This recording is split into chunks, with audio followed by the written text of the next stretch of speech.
अस्सलाम वालेकुम, मेरा नाम राबिया है। मैं कराची से हूँ। मैं हाउसवाइफ हूँ और मेरे 2 बच्चे हैं।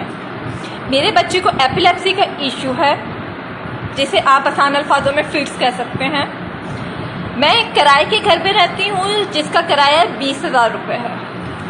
इस वक्त जो मैं ग्रॉसरी लेकर आई हूँ, जिसमें आटा, चीनी, घी, दालें नहीं है, ये मेरा बिल है। ये मैं अभी लगाऊंगी कि आप लोग देख लें कि इस माँ ने कोई फजूल खर्ची नहीं की है। इसको देखें कि इसमें आटा, चीनी, घी कुछ नहीं है। बच्चों को क्या भूखा मार दूं? उसके बाद माशाल्लाह मेरा बिजली का बिल यूनिट है हमारे जिसमें इस पाकिस्तान में, इस कराची में, इस एरिया में लाइट नहीं होती। यूनिट है मेरे 556 यूनिट, जिसका बिल है 15,560 रुपये। बताओ कहाँ से पे करूँ?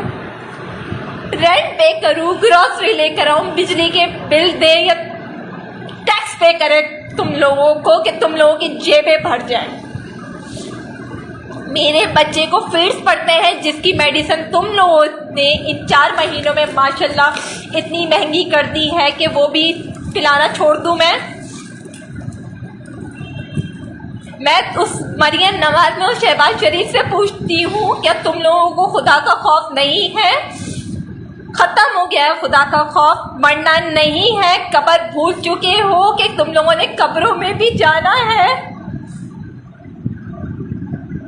क्या तुम इन मासूमों के आंसुओं का हिसाब तुम लोगों को कब्र में पूछा नहीं जाएगा कि तुम लोगों ने एक गरीब को मार दिया है? आखिर करे तो क्या करे जिसमें रोजाना की सब्जी नहीं है? बच्चों को दूध पिलाना छोड़ दे, अंडे खिलाना छोड़ दे। 20 रुपए का एक अंडा